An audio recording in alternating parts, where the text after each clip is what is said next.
Thank you. Well, thank you, Mrs. Bowler, and thank you, ladies and gentlemen. It was pretty depressing listening to those previous speakers. In fact, I'm amazed that I see smiles on anyone's faces. It is, yes, a very depressing story. America is in serious trouble, and I'm going to be talking today about how we got that way, and then at the very end, what we can do about it. So let's get on with the real story. I think the good place to begin is by telling you a little apocryphal story about show and tell day in the first grade in school. The teacher had told the children to bring something to class that was interesting and new so they could stand up and show it to the class and tell them all about it. So they all did. Most of them brought toys. But little Johnny brought a kitten. Well, naturally, the kitten was more interesting in the long run than most of the toys, so it didn't take long before the whole class was focused on the kitten.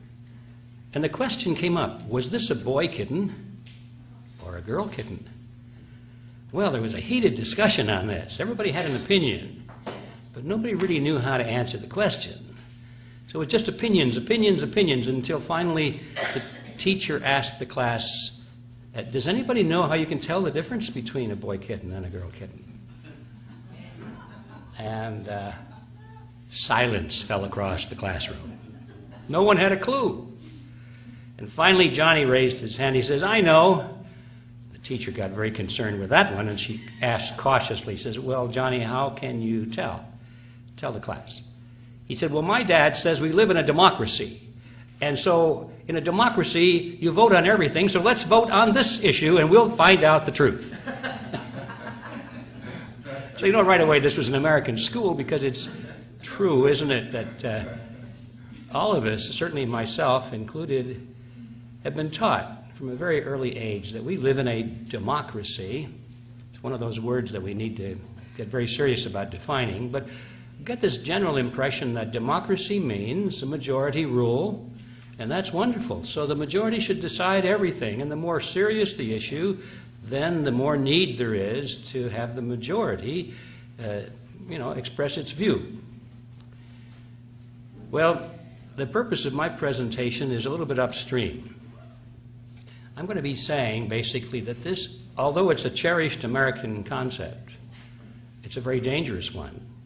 If you don't think it through and don't put limitations on it, it's a very dangerous concept.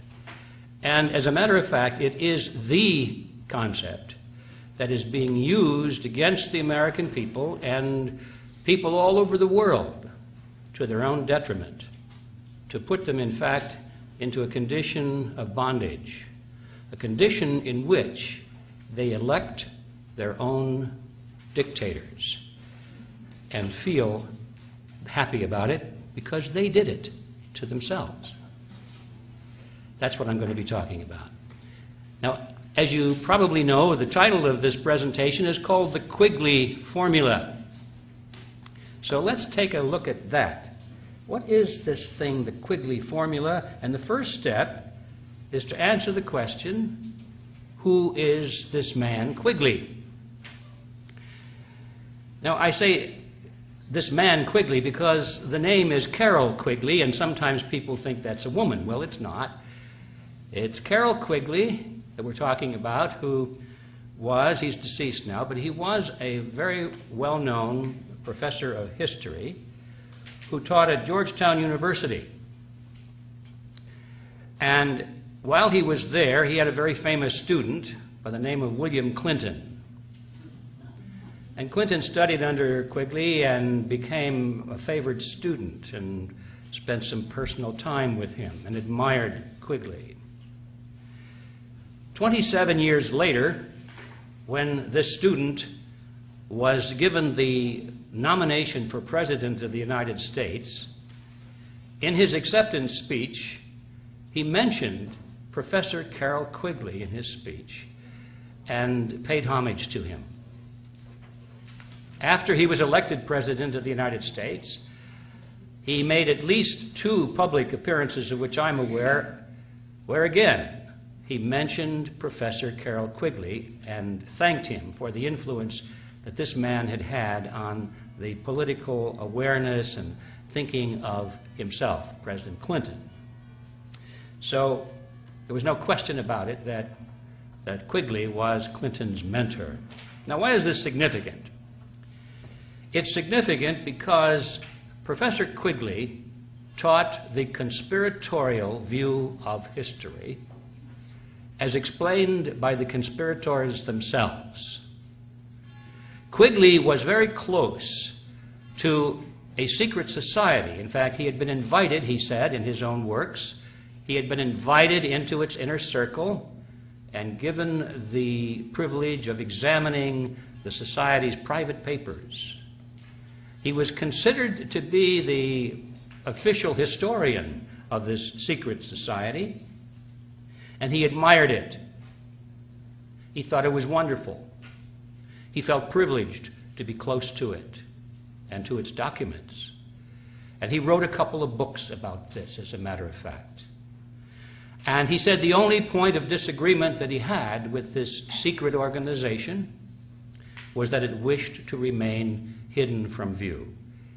He felt that by now, with all these years of success and movement, it was time to come forward and to boast about what it had accomplished and to proclaim openly what its goals were. So Quigley was the historian of a secret society. Now, that means, therefore, that when President Clinton gave homage to Professor Quigley,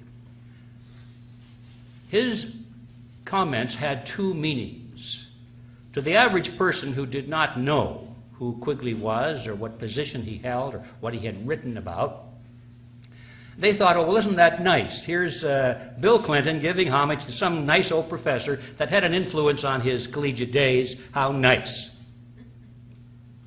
But to those who knew who Quigley was and what his position was and what he wrote about and what he advocated, and we'll be talking a lot about that today, then they understood there was another message, a hidden message.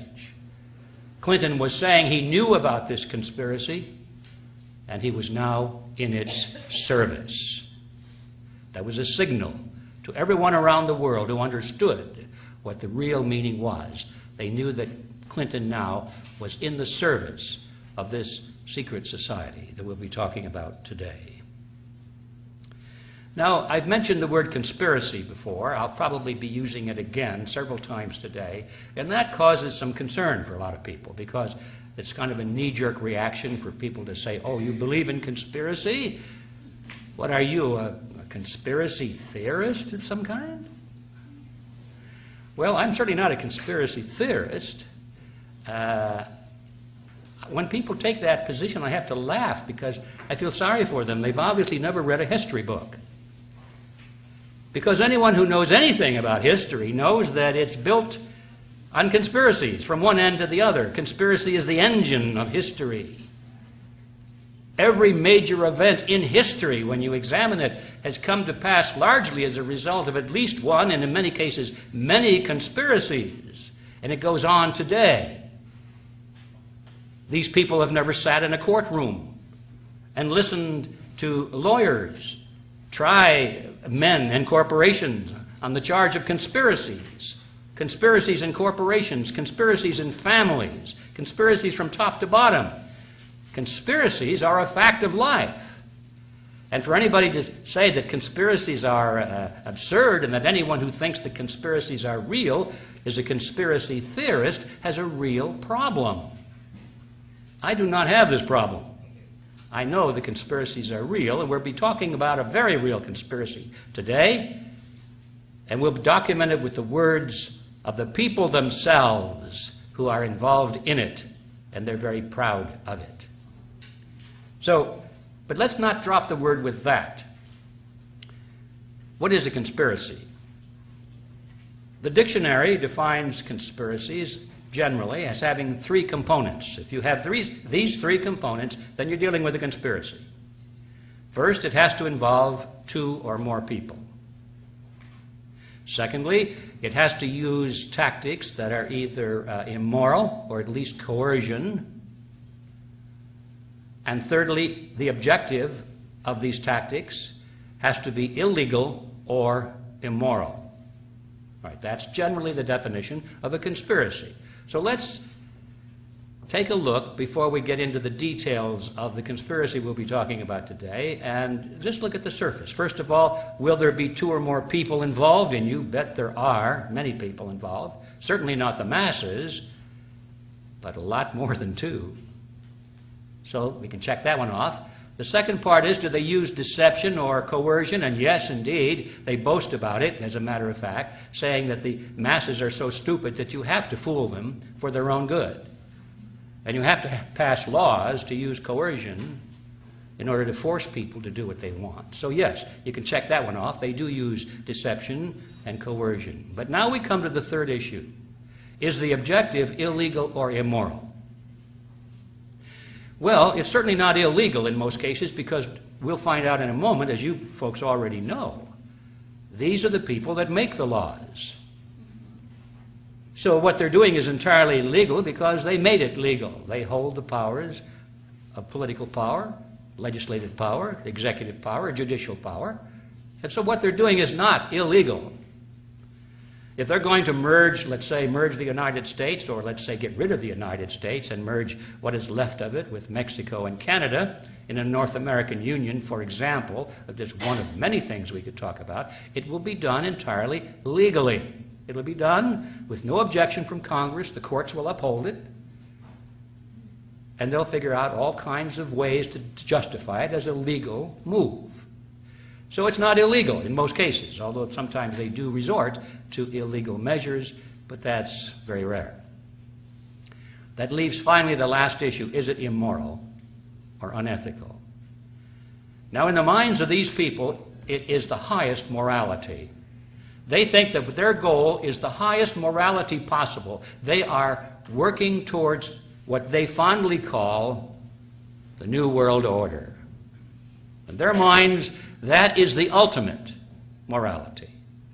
And it's people like you and me who are the immoral ones, the idiots that think that national sovereignty has some kind of value in this modern world. We are the ones standing in the way of progress. We are the ones standing in the way of the happiness of mankind. We are the ones that are for all kinds of injustice. We are the ones that are immoral, you see. So in their minds, they're very moral in everything they do. And the end justifies the means. If they have to sacrifice individuals or minorities or large numbers of people to achieve this wonderful goal, it's an act of honor. It's an act of high ethics. So in their mind, they are not conspirators, because we fail to have all 3 of these elements. They are not conspirators in their mind. But now in the minds of the rest of us who have to live in this order that they are forcing upon us through coercion and deception, I think we have every reason to consider that the objective is unethical and is immoral and is disastrous to the American people and to people everywhere in the world. So I think for us to use the word conspiracy is entirely justified. Now, having gotten that out of the way, let's get down to the substance of what this conspiracy really is. Professor Quigley described this conspiracy in 2 books. One is called Tragedy and Hope, and the other is The Anglo-American Establishment. Tragedy and Hope in particular is a very thick book. They're both history books. They're written by a history professor. They're both pretty dry. They're hard to read. You get a lot of dull, factual information, names, dates, places, events, and so forth, and it's easy to go to sleep reading these books. But all of a sudden, you'll come across a paragraph or a sentence that'll just blow your socks off. And you'll go back and say, did he really say that? And indeed he did. Remember, he's the historian of this group. These books were not written for mass consumption.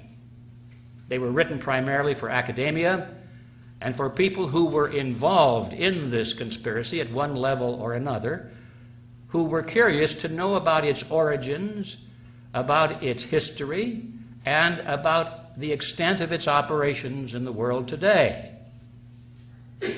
It was written for that very select group, and it was only accidental that people like myself and some others got hold of copies of it and began to talk about it, and the word got out, and first thing you know, a lot of people who weren't intended to read it started to read it and become alarmed about it, and so the publisher, which was Macmillan and Company, pulled it. They said, no, we're not going to reprint this book anymore. Professor Quigley himself, by the way, was very irate at that. He started a lawsuit, as a matter of fact, against Macmillan, but this is another story. There was at least one publisher in California that started to pirate the copies. He made a beautiful replica of it. You could hardly tell the difference between the original and this. He sold thousands and thousands of copies, and it was embarrassing for Macmillan to say, well, we've got to stop him from doing that, because they were at the same time saying there's no market for it. And so Macmillan finally relented and put the book back into print. Well, anyway, you can buy a copy of it today, either the pirated version, which I think is more valuable because it's more limited edition, or you can buy the original thing from Macmillan. That's another side issue. The important question here is, what did these books say? I'm going to give you an overview of my summary of it, and then I'm going to come back and give you excerpts from the books themselves to illustrate that my summary is accurate. Otherwise, you may wonder, Quigley didn't really say those things. But here's my summary so you can get the whole picture first, and then we'll look at the details. Quigley said that at the end of the 19th century, a secret society was formed in England by Cecil Rhodes. Now, as many people know, Cecil Rhodes was one of the wealthiest men of history, of all time.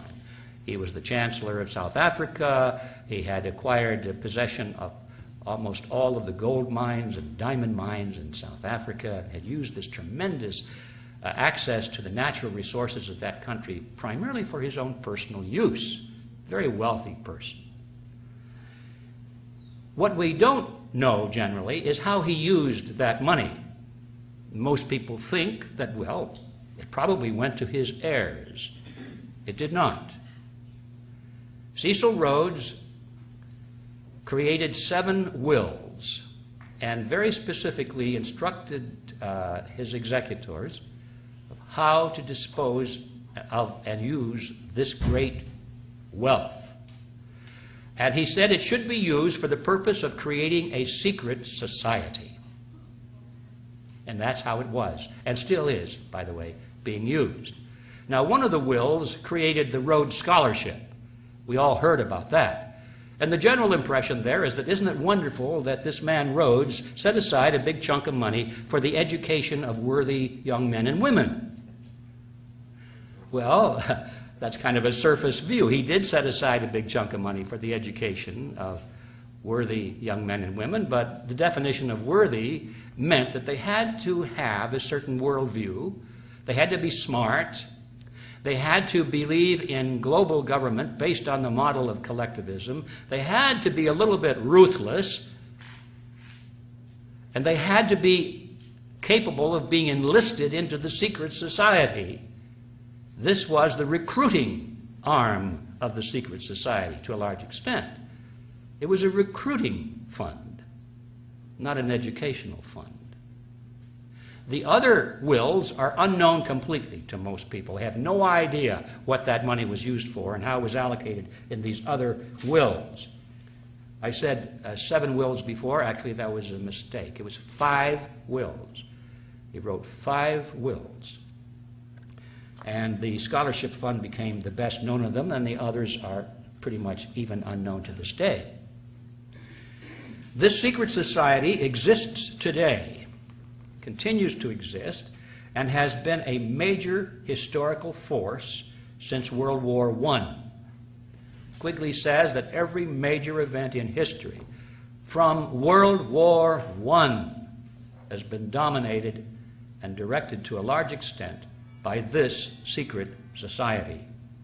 The goal of this organization originally was to expand the British Empire's culture and political system and domination over the entire world. Originally. Rhodes felt that the English represented the finest, the highest watermark in culture, was the finest race in the world, the smartest people, the most benevolent people, and they had an obligation, you see, to rule the world so that all of the ignorant people of the world could benefit from this. It was an act of noblesse noblesse. They had this obligation. Somebody had to do it to protect these poor, ignorant people from themselves. It might as well be them, since they had this wonderful culture, this great language, and this great outlook of what the future should be, a world built on the model of collectivism. Now that evolved very quickly after Cecil Rhodes' death to a different view. It was no longer the British Empire that was to be at the center, but there was a world government to be created. The geographical axis shifted from London to New York and became the United Nations, but nevertheless, the original concept that the members of the secret society would rule from behind the scenes. They would not be the major political figures. They would be the ones who selected the major political figures and who funded the major political figures. They would not be the great teachers or the historians who wrote the textbooks. They would be the ones who hired the great teachers and funded the historians who wrote the textbooks. They would always work behind the scenes. That was the model that he set up.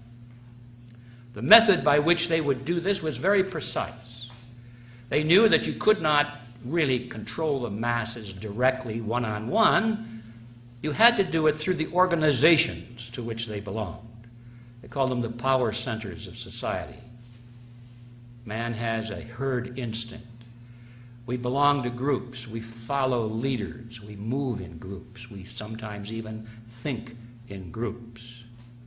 And so they recognized a long time ago that all you had to do if you wanted to lead the masses is to capture control of the groups, the leadership of the groups to which people belonged, the political parties, church organizations, labor unions, media outlets, the great corporations, all of the groups, the power centers of society. You could control them with a relatively small number of people if they were well organized, dedicated, and funded. And then those people would indirectly control the world. That was the model. The structure that Cecil Rhodes created, and remember this is all described primarily by Professor Quigley, was outwardly modeled after the Jesuit order. That's right. I was surprised to read that. The Jesuit order? Quigley was a great admirer of the structure of the Jesuits, and he decided to model his secret society after that structure. But at the deeper level, it was clear that he borrowed the structure from the Illuminati.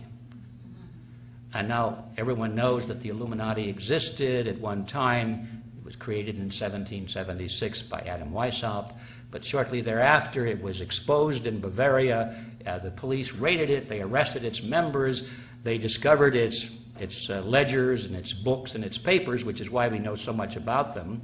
They're part of the public record now. We know what the Illuminati was trying to do and how they were structured and how they organized and so forth. And so that's part of the record, but we are told that the Illuminati ceased to exist after that date. I think it probably did. But whether it did or not, certainly others, like Cecil Rhodes, picked it up. They picked up the concept. I don't know if there's a historical continuity back to Adam Weishaupt. I don't think it makes an awful lot of difference when we realize that there are people like Cecil Rhodes who read Adam Weishaupt's work and said, hey, this is a good idea. Let's use it. And that's basically what Cecil Rhodes did. He adopted the strategy that Weishaupt created of, he called it rings within rings within rings. That means that the center of the secret society would be run by one individual with perhaps a little brain trust around him of 2 or 3 people. They would be the absolute rulers of this whole structure. Then they would create around them a ring, as they called it, a larger organization, which they would dominate. They would control it absolutely from the center. But the other members who were recruited into this larger organization would not be allowed to know that there was an inner control and direction. They were brought in for a lesser view of the whole purpose. And that was the outer ring, and that might be 20, 30, 50 people, maybe 100 people. And then outside of that, there would be a larger ring, another organization created with hundreds of people, perhaps thousands of people. And they would not be allowed to know, or would they even suspect, that there was an inner ring controlling the larger outer ring. And this is what Weishaupt called rings within rings within rings. Cecil Rhodes thought that was a dandy idea, and so he adopted it as the structure for his secret society. Now, in his group, the inner circle, they called the Society of the Elect. That was the name Rhodes put to it. It originally consisted of Cecil Rhodes and a brain trust from British banking and politics. A very small number of highly placed, very wealthy people. The center of gravity, as I mentioned a moment ago, shifted eventually to the Rockefeller Group in the United States, with centers of influence in such other organizations as the Bilderberg Group, the Trilateral Commission, and that sort of thing. We've all heard about these. And the goal shifted away from the control from the British Empire to an international control through something called the New World Order, is the phrase they adopted, with control primarily focused in New York, with the United Nations meant to be the hub of this global government. And I should say global government, not just any global government, but one based on the model of collectivism, which means total control over every human being. Not much room left there for personal freedom. Now, the secondary rings around the Society of the Elect were called roundtables. And they were formed in the United States, in Britain, and all of the former British dependencies. And they still exist today. They operate under that name. Around the roundtables, a larger ring, a tertiary ring, was formed, and they called them front groups in a generic sense, in each country where there were roundtables. And they took on the name, in the dependencies of the former dependencies of the British Empire, they took on the name of Royal Institute for International Affairs. That's where you'll find them today, under that name, in all of the countries, Great Britain, Canada, Australia, and so forth. The Royal Institute of International Affairs. But in the United States, the word royal didn't go over too well, and so they changed it completely, and they called it the Council on Foreign Relations. But it has exactly the same relationship to the roundtables, which is surrounding the Society of the Elect, which is the secret society that still functions today, was created by Cecil Rhodes. And ladies and gentlemen, after 100 years of operation and of penetration into the power centers of society, the Rhodesian network, as I call it, now is close to its final achievement, which is its goal, the creation of a true new world order. Now, I call it the Rhodesian network because one of the things we have to realize is that itself, it has no name. Isn't that brilliant? Quigley, when he writes about it, doesn't know whether to call it the group or the network or the Rhodes group. He calls it all these different things. And you see, they carefully and consciously decided not to have an official name. Well, if you don't have a name, it's pretty hard to talk about a structure like that. So that was one of the very smart moves they made. Did not have an official name. I have given it a name, so I can talk about it. I call it the Rhodesian Group or the Rhodesian Network, the Rhodesians. I hope it sticks, because that's exactly what they are. Now, I said that this group is dominant now, is coming close to fruition of its ultimate goal in the Western world. I very carefully said the Western world because I wanted to differentiate between what's going on in the Western world and what's going on in the rest of the world. We tend to think, as we look at this group, that this is the totality of our problem in the world today, and it is not. there is at least one other group very similar to the Rhodesians. They too decided that having a name was a bad idea, and not too long ago they got rid of their name. We used to call them communists. Well, they said, we don't want that name. Nobody likes that name. Let's get rid of it. And so they're no longer communists. They went through this great charade of getting rid of the communist empire. All they did was change their names, ladies and gentlemen. They don't really have a name anymore. They took this hat that said communist on the front of it, and they turned it around, and the other side it said social democrat. Now that's different, isn't it? Social democrat. But you notice the heads under the hat were the same. They didn't change the heads, unless they died off. But most of the old commissars are now entrepreneurs, and they're still running the country, and they still believe in collectivism, and they still are the enemies of freedom, and they still operate a military that it could potentially be a very big threat someday. They still operate a secret service. The former KGB has changed its name, but it's bigger and more powerful than ever before, and they're still dominant in a huge part of the world. We must not forget that they live, they're there, and they're very similar to the Rhodesians.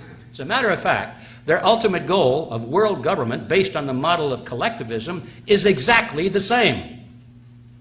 There is no difference between the ultimate goals of these two groups. The only difference is that they compete with each other for dominance in this new world order. They'll fight tooth and nail for territory and dominance and control, but their goal is exactly the same. And I just want to footnote that into my comments today because it's extremely important that we don't think that just because we have this problem with the Rhodesians, that anybody out there who condemns the Rhodesians for their faults are good guys. I mean, we don't want to run to the Leninists now and say, well, because they're opposed to the Rhodesians, the Leninists have got to be good. No. It's going from, pot into the fire, frying pan into the fire. They're both exactly the same. All right. Now, that is my summary of what Quigley said and others. Let's go now to the actual documents and see if perhaps I distorted or exaggerated in some way. Let's go to Tragedy and Hope, Quigley's mammoth book. And this is what he said. He said, I know of the operation of this network because I have studied it for 20 years and was permitted for 2 years during the 1960s to examine its papers and secret records. I have no aversion to it or to most of its aims, and have for much of my life been close to it and to many of its instruments. In general, my chief difference of opinion is that it wishes to remain unknown. So there's Quigley's appraisal of the secret society, and he likes it a lot. In his other book, The Anglo-American Establishment, this is what he said. The Rhodes Scholarship, established by the terms of Cecil Rhodes' seventh will, we're back to 7 again. I've got to get my numbers right. 7th will. The Rhodes Scholarship, established by the terms of Cecil Rhodes' 7th will, are known to everyone. What is not so widely known is that Rhodes, in 5 previous wills, left his fortune to form a secret society which was to devote itself to the preservation and expansion of the British Empire. And what does not seem to be known to anyone is that this secret society continues to exist to this day. To be sure, it is not a childish thing like the Ku Klux Klan, and it does not have any secret robes, secret hand clasps, or secret passwords. It doesn't need any of these things, since its members know each other intimately. It probably has no oaths of secrecy, nor any formal procedure of initiation. It does, however, exist, and it holds secret meetings. This group is, as I shall show, one of the most important historical facts of the 20th century. Now, when he says secret meetings, I want you just to think in terms of the Bilderberg meetings. There's nothing more secret than that. This is what he's talking about. And the countries that dominate the central banks, they have the G5 or the G7, they meet. That's very secret. Trilateral Commission meetings are secret. That's what he's talking about. Now, one of the original leaders of this organization was William Stead. And he wrote a book called The Last Will and Testament of Cecil Rhodes. He was well positioned to write that book because he was the executor of Cecil Rhodes' estate. Okay, so this guy knows what he's talking about. In this book, Stead wrote this. He said, Mr. Rhodes was more than the founder of a dynasty. He aspired to be the creator of one of the vast semi-religious quasi-political associations which, like the Society of Jesus, have played so large a part in the history of the world. To be more strictly accurate, he wished to found an order as the instrument of the will of the dynasty. An order, like a religious order, or like a chivalric order. That was the intensity of the loyalty and commitment that Cecil Rhodes envisioned and acquired. Cecil Rhodes left some handwritten manuscripts upon his death, and they weren't published until quite a bit later. But in one of those, this is what he wrote. Now, this is from the words of the man himself. He said, I contend that we English are the finest race in the world, in that that most of the world that we inhabit, it is better because we are the supreme masters of the human race. Now, I want to get this straight. I didn't read that quite right, so let me read it again. I consider that we English are the finest race in the world, and that the more of the world we inhabit, the better it is for the human race. What scheme could we think of to forward this object? I look into history and I read the story of the Jesuits. I see that what they were able to do in a bad cause, and I might say under bad leaders. In the present day, I became a member of the Masonic order. I see the wealth and power they possess, the influence they hold. And I think over their ceremonies, and I wonder that a large body of men can devote themselves to what at times appear the most ridiculous and absurd rites without an object and without an end. The idea, gleaming and dancing before one's eyes like a will-o'-the-wisp, at last frames itself into a plan. Why should we not form a secret society with but one object, the furtherance of the British Empire, and the bringing of the whole uncivilized world under British rule? That was his vision, in his own words. Now back to Quigley's words. He said that the goal of this secret society was, and I quote, nothing less than to create a world system of financial control in private hands, able to dominate the political systems of each country and the economy of the world as a whole. The system was to be controlled in a feudalist fashion by the central banks of the world, acting in concert by secret agreements arrived at in frequent private meetings and conferences. End quote. On page 4 of the Anglo-American Establishment, Quigley says this: this organization has been able to conceal its existence quite successfully, and many of its most influential members, satisfied to possess the reality rather than the appearance of power, are unknown even to close students of British history, partly because of the deliberate policy of secrecy which this group has adopted, and partly because the group itself is not closely integrated, but rather appears as a series of overlapping circles or rings, partly concealed by being hidden behind formally organized groups of no obvious political significance. Now, regarding the conspiratorial structure of this group, Quigley tells us this. He says, in the secret society, Rhodes was to be leader. Stead, he's the guy that wrote the book on the wills. Stead, Brett, Lord Esher, and Milner were to form an executive committee called the Society of the Elect. Arthur, Lord Balfour, Sir Harry Johnston, Lord Rothschild, Albert, Lord Grey, and the others were listed as potential members of a circle of initiates, while there was to be an outer circle known as the Association of Helpers, later organized by Milner as the Round Table Organization.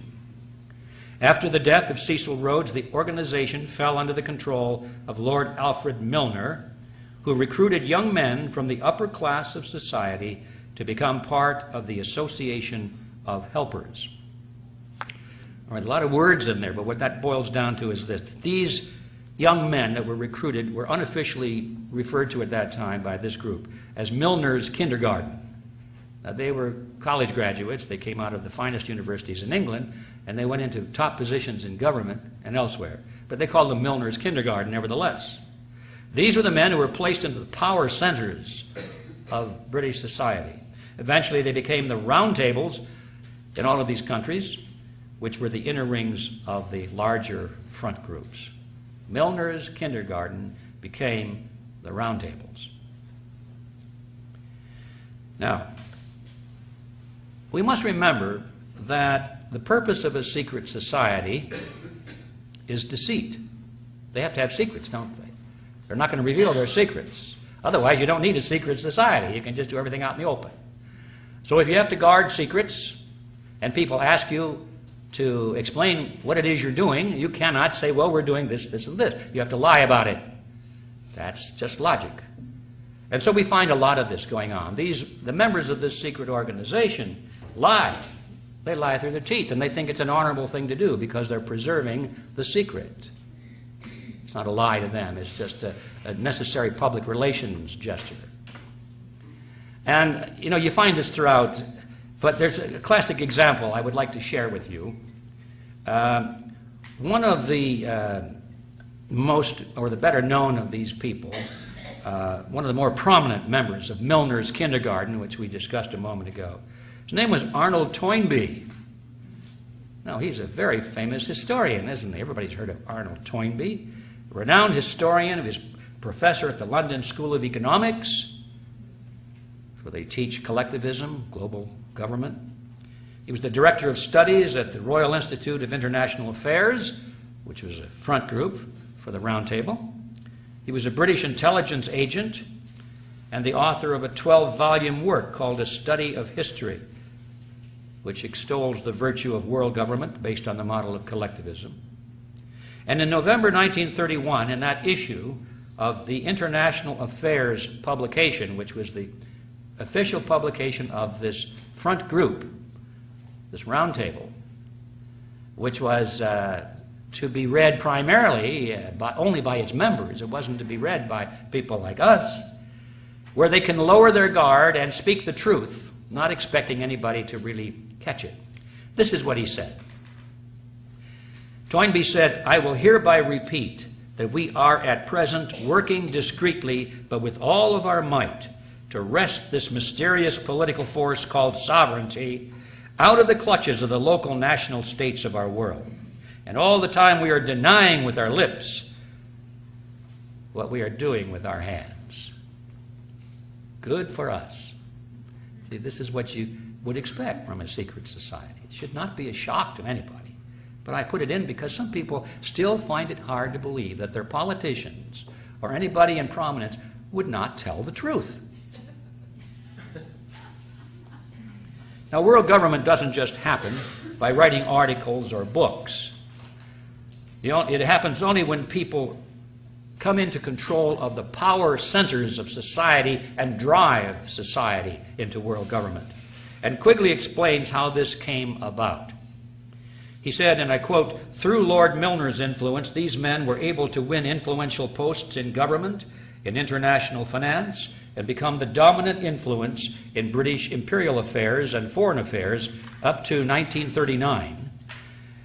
In 1909 through 1913, they organized semi-secret groups known as Round Table groups in the chief British dependencies and in the United States. These still function in 8 countries. The task was given to Lionel Curtis, who established in England and each dominion a front organization to the existing local Round Table group. This front organization, called the Royal Institute of International Affairs, had as its nucleus in each area the existing submerged Round Table group. In New York, it was known as the Council on Foreign Relations and was a front for J.P. Morgan and Company. I hope you were awake and heard all of that. Because what we just learned from Quigley himself, we come to the ubiquitous Council on Foreign Relations, which was mentioned by several of your speakers earlier today, and who those people are and what influence they have. Where did this organization come from? Now we know. We're informed it was spawned by a secret society which still exists today, that it is a front for a roundtable group originally embodied in J.P. Morgan and Company, but now the Rockefeller Consortium, and that its primary goal is no longer the expansion of the British Empire, but global collectivism with control in private hands, administered in a feudalist fashion by the central banks of the world. Now, ladies and gentlemen, these are their words, not mine. Now, why is this important? It's important because the members of the Council on Foreign Relations are the rulers of America. Who are they?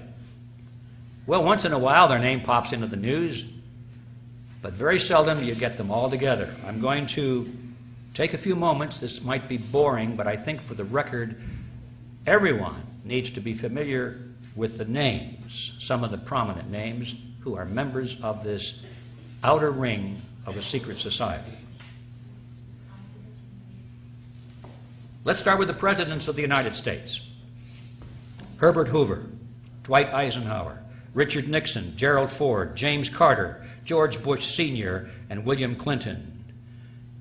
JFK once said that he was a member of the CFR, but nowhere can you find him on the membership rolls. So I guess he was a wannabe, but didn't quite make it in. But he actually said that he thought he was a member. And of course, the presidential candidates, John Kerry and Vice President Richard Cheney, are members of the CFR. Secretaries of State. This is a very important position for this group because it's even more important than the President. The President can be controlled by the Secretary of State, Secretary of Defense, and all of his cabinet members, who are pretty much appointed for him. You know, he doesn't appoint, presidents don't appoint their cabinet members from their own private telephone directory, you know. They're not even in their book. They're told who to appoint. Anyway, here are the Secretaries of State, perhaps the most important position in the United States government as far as the CFR is concerned. Dean Rusk, Robert Lansing, Frank Kellogg, Henry Stimson, Cordell Hull, E.R. Stettinius, George Marshall, Dean Acheson, John Foster Dulles, Christian Herter, Dean Rusk, William Rogers, Henry Kissinger, Cyrus Vance, Edmund Muskie, Alexander Haig, George Shultz, James Baker, Lawrence Eagleburger, Warren Christopher, William Richardson, Madeleine Albright, Colin Powell, and of course, Condoleezza Rice. Did we leave anybody out? I don't think so. Now, Secretaries of Defense, also very important. James Forrestal, George Marshall, Charles Wilson, Neil McElroy, Robert McNamara, Melvin Laird, Elliot Richardson, James Schlesinger, Harold Brown, Caspar Weinberger, Frank Colucci, Richard Cheney, Les Aspin, William Perry, William Cohen, and Donald Rumsfeld. Directors of the CIA, pretty important. Walter Smith, William Colby, Richard Helms, Allen Dulles, John McCone, James Schlesinger, George Bush Sr., Stansfield Turner, William Casey, William Webster, Robert Gates, James Woolsey, John Deutsch, William Studeman, George Tenet, Porter Goss, and Michael Hayden. Now, some better-known corporations with CFR members at the board of directors or chief executive levels, where they dominate these huge corporations. It's quite a list. I had to trim this down, believe it or not. Here are just a few.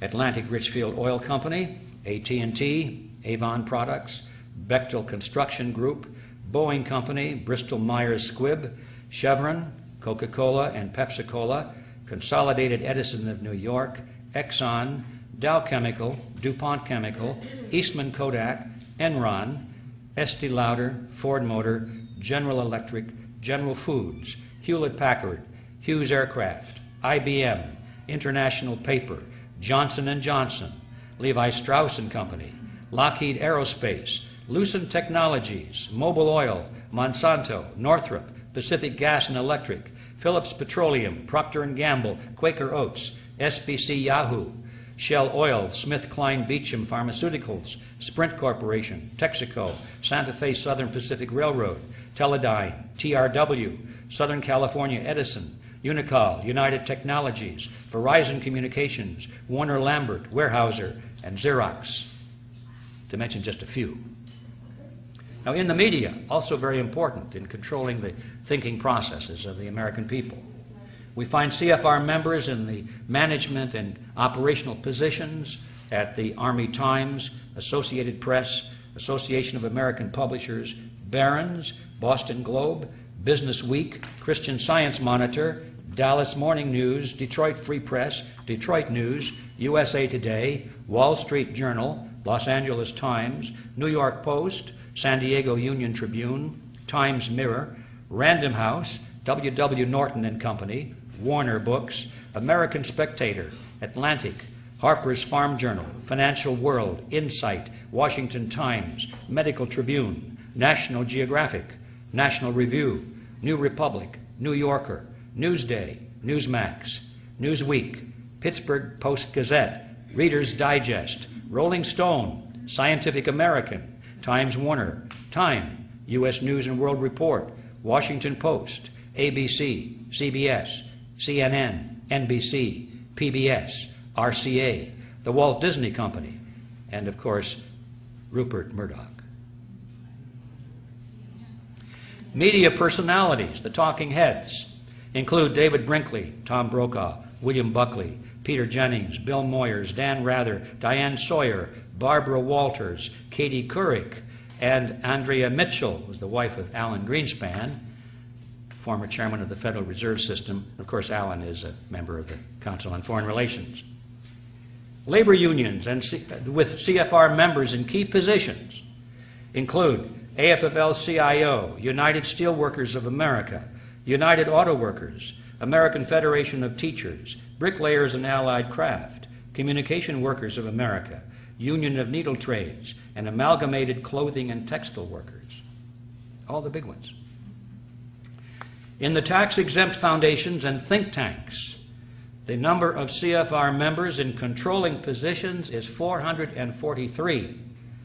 Some of the better-known names are the Sloan and Kettering Foundation, Aspen Institute, Atlantic Council, Bilderberg Group, Brookings Institute, Carnegie Endowment for International Peace, Carnegie Foundation, Ford Foundation, Guggenheim Foundation, Hudson Institute, John and Catherine MacArthur Foundation, Mellon Foundation, Rand Corporation, Rhodes Scholarship Selection Commission, Rockefeller Foundation, and Rockefeller Brothers Fund, the Trilateral Commission, and the UN Association.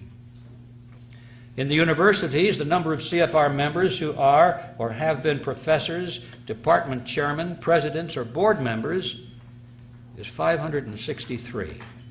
My last count. Could be different today, probably more. In the financial institutions such as banks, the Federal Reserve, stock exchanges, and brokerage houses, the number of CFR members with controlling positions is 284. Now, ladies and gentlemen, that gives you an idea. We could go into other areas, but bear in mind that the total membership of this group is about 4,000 people. Now, there are a lot of churches in your hometown that have memberships equal to or larger than that. Wouldn't it be curious if you were to discover that the members of that one church held all of these positions in society? Wouldn't you be curious as to what's going on? But first you'd have to know about it. And how would you know about it if the channels of communication by which you might be informed of it are also controlled by these same people? You see the magnitude of the problem we face. I'd like to emphasize that the CFR is not the inner core of a secret society, but it's at least 2 rings out. Now, what does that mean? That means that most of those people in the CFR are not aware of the history I'm giving you today. They have no inkling of it. Probably if they did know it, they'd be impressed. They wouldn't be shocked because, boy, we're on the inside of a very powerful group. Most of these people, I think, look at this as sort of a high-powered ultimate employment agency. They know that if they're invited into this group, and you have to be invited, that they've got it made. Once your name is on that list, you never have to worry about a job again, because the New World Order people are constantly looking for reliable servants to their cause. And these people have been selected not because they're evil people at all, or because they've got the grand vision of global government, although some of them do, but most of them just go along with the idea. They're open to it. They like it. And so they're dependable. And that's how they get in. So these people are not, most of them, at the inner core of a secret society. They're just opportunists. Now, there are three things we have to understand about this group. First of all, they're not partisan. The names I read to you have nothing to do with Republicans versus Democrats. You find them equally located in both political parties. These people laugh at anyone who takes seriously a political party. They laugh at all of these people campaigning out there for Republicans or Democrats. This has nothing to do with that. Secondly, they are elitists. They intend to rule for our own good, of course. And thirdly, the method by which they intend to rule is called democracy. We're back to that word. Democracy. They want democracy. Now that presents a problem. How is it possible for these people to rule mankind absolutely and still allow democracy, where people vote and determine things through the ballot box? There's no problem with that in their book. All they have to do, they say, is just control the elections. Allow people to vote so long as they don't vote for anything significant. We'll make all the important decisions and let them vote for the unimportant things so they get the sensation of participating in their own political destiny. They'll be happy. Just keep them out of the way. Let them have their fun and games. Let them have their bumper stickers and their straw hats. Let them go to the conventions and let them fight with each other out there. Candidate against candidate, but we own them all, so what difference does it make? You see? You're getting the picture. Now, Quigley himself described this in very approving terms. He likes that idea. In his book, this is what he says. This is in, I've forgotten which book it is now, but it's right. Let's see, it's probably the big thick one. Here's what he said. The national parties and their presidential candidates, with the Eastern establishment assiduously fostering the process behind the scenes, moved closer together and nearly met in the center with almost identical candidates and platforms. Although the process was concealed as much as possible by the revival of obsolescent or meaningless war cries and slogans, often going back to the Civil War. The argument that the two parties should represent opposed ideals and policies, one perhaps of the right and the other of the left, is a foolish idea, acceptable only to the doctrinaire and academic thinkers. Instead, the two parties should be almost identical, so that the American people can throw the rascals out at any election without leading to any profound or extreme shifts in policy. Either party in office becomes in time corrupt, tired, unenterprising, and vigorless. Then it should be possible to replace it every 4 years, if necessary, by the other party, which will be none of these things, but will still pursue with new vigor approximately the same basic policies. And there you have it. Does it sound familiar? Yes. This is the system that we have been living under, ladies and gentlemen, since World War I. Now, what are these basic policies? The creation of the New World Order based on the model of collectivism. That's it. Everything else is secondary. You can have fiscal responsibility, you can have wars, no wars, anything, as long as you're moving constantly in that same direction. That's the same basic policy that they demand from all candidates and the two major political parties. Hard to put that into focus because we slept through a lot of this. I did. I didn't even know it was going on for most of my life. So I look back in history and I could see it clearly now that I understand the template. And the good place to start was with the Panama Canal. We gave it away, didn't we? Did the American people want that? No. Republicans didn't want it. Democrats didn't want it. The voters didn't. But both parties united and gave away the Panama Canal because that was the goal of the CFR. Republicans call for war in the Middle East, and they advocate that we give more power to the UN. The Democrats call for peace in the Middle East and advocate that we give more power to the UN. And after the Democrats came to a majority in the last election, we thought, they're going to pull the troops out and have peace in the Middle East. No changes really. They talk a lot about peace, but they continue to fund all of Mr. Bush's war measures. They complain a lot, they grumble, they give speeches, but when it comes to the vote, they continue the same policies because that is what the goal is of the Council on Foreign Relations. Republicans promote legislation to restrict rights in the name of anti-terrorism and national security. The Democrats give speeches of deep concern about that and then vote for those laws. The electorate doesn't want that. Republicans or Democrats, voters, they don't want that, but that is the goal of the Council on Foreign Relations. As a matter of fact, almost all of this legislation was written by members of the Council on Foreign Relations long before 9/11. They were just waiting for an excuse to put it into effect. Democrats promote legislation to restrict freedom in the name of stopping global warming. Republicans object and say that's not based on scientific fact, and then they vote for those laws. The electorate doesn't want that. Republicans or Democrats, they don't want that, but that is the goal of the Council on Foreign Relations. Republicans advocate laws that will restrict your freedom of speech because it might be seditious and damage national security. Democrats don't like that. They think that's terrible. So what's their answer? They promote legislation to restrict your speech because it might be hate speech. But both of them agree on the right to restrict your speech if they want to do so, because that is the goal of the Council on Foreign Relations. The American people don't want that.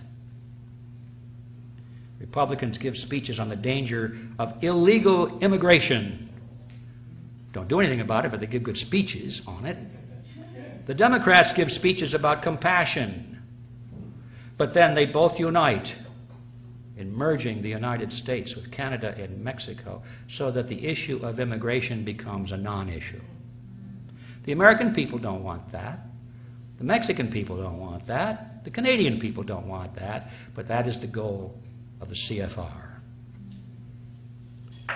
Republican leaders who run corporations that build election or electronic voting machines steal elections using software, using machines that not only are capable of being hacked, but, ladies and gentlemen, they were designed to be hacked.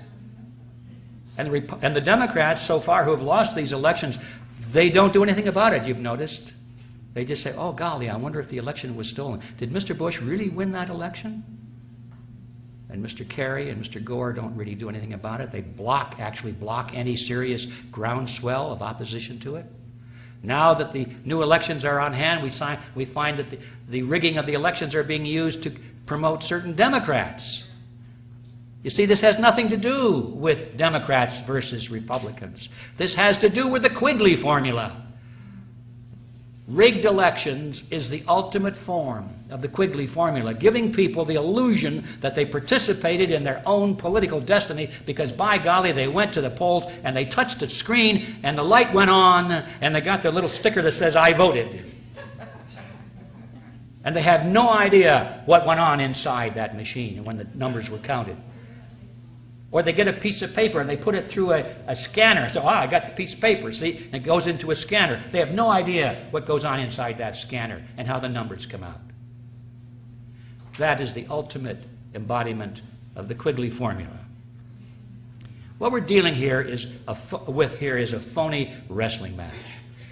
I remember my grandmother used to watch these wrestling matches when TV was in its infancy. She'd sit there, smoke her cigarettes, and jump up and down and say, "Look at that guy, he's a bad guy, and he's going to beat up on this other guy." You know, they had the tights on. You could always tell the good guys from the bad guys because the bad guys had the masks and the tattoos.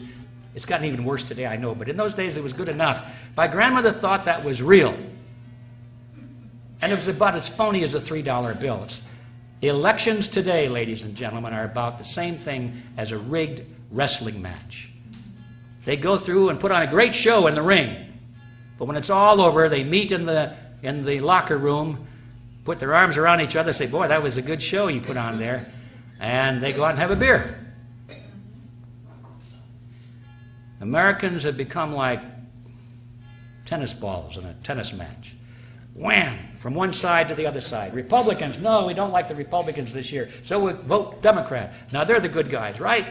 Wham! They turn out to be the bad guys, so back we go to the Republicans again. Back and forth, back and forth.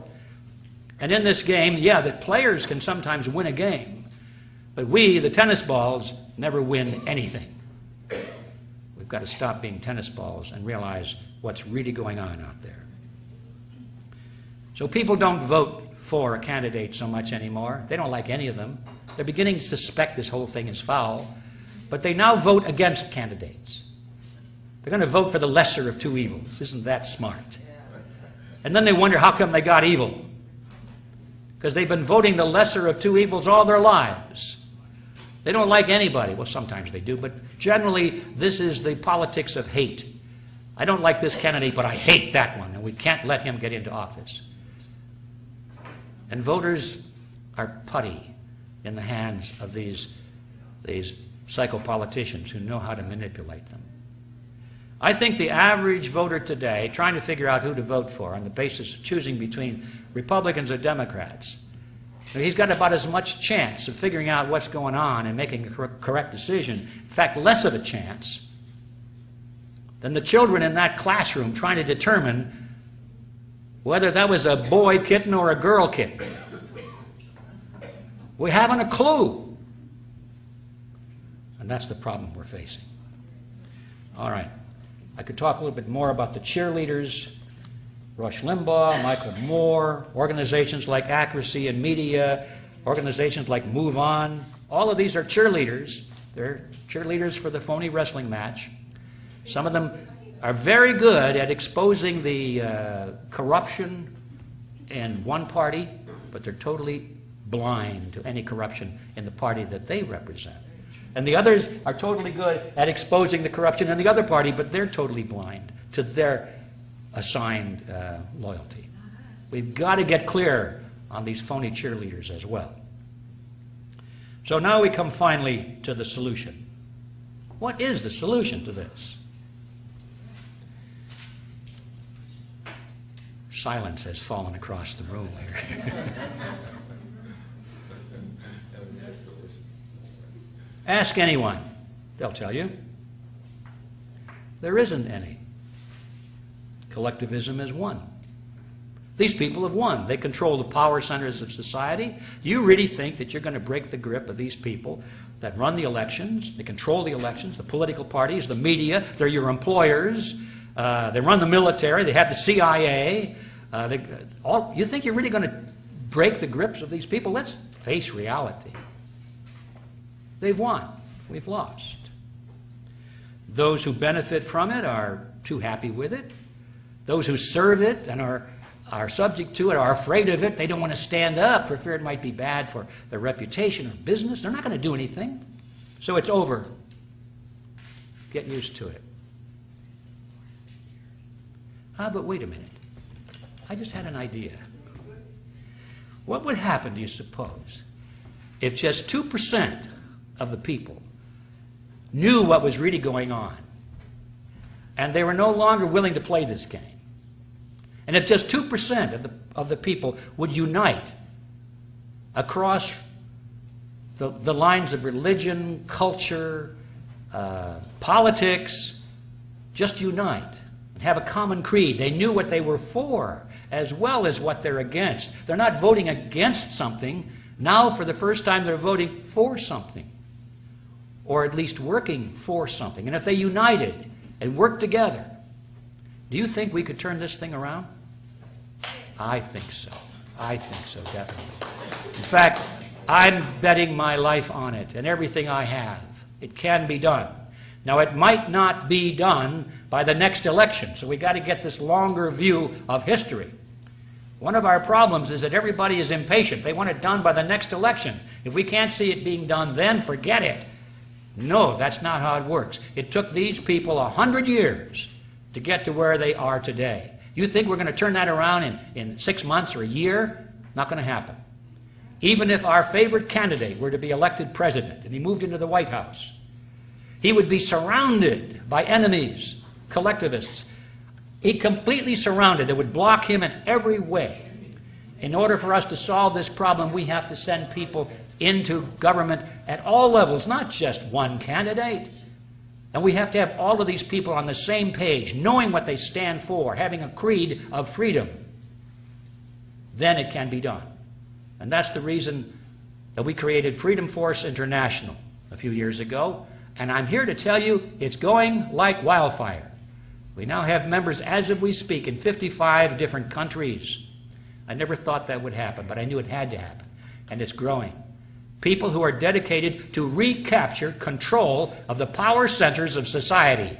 Take our systems back just the way we lost them, one by one. It can be done that way. And if anybody has any interest in joining us in that endeavor, you have a piece of paper in front of you. Just let me know your name and your email address, and I'll see that you get more information. Now, to close this off, it's pretty hard. We've covered some real heavy stuff here. How do you close it off on a light note? Excuse me, how much time more? This is about it. I'm closing now. No, less than that. How do you close this off on a light note? So to do that, I'd like to go back to that classroom where the kitten was being looked at so carefully. And it reminded me of my Aunt Alice. My Aunt Alice was a wonderful woman. She raised me. She was sort of my surrogate father and mother. She was an old maid school teacher, aunt. Everyone loved her. And she was a very wise lady and a wonderful lady. But one of the things that she did that always amazed everyone is that she could look at a young kitten and tell you whether it was going to grow up and be a male tomcat or a female cat. She could always do that. And everybody would say, Aunt Alice, how do you do that? And she'd laugh and say, well, you just can do it. Many years later, she finally confided to me her secret. I call it the Aunt Alice formula. She said, Edward, it's very simple. Just look at the kittens, and after they're just a couple of weeks old, you can tell by looking at their heads. The ones that are starting to grow broad heads are the tomcats, and the ones with the little narrow heads are the female cats. It's simple as that. I said, is that all there is to it? And she said, yeah. And by golly, I've been doing that ever since. I've amazed people by telling them whether it's going to be a tomcat or a female cat. And I'm usually right.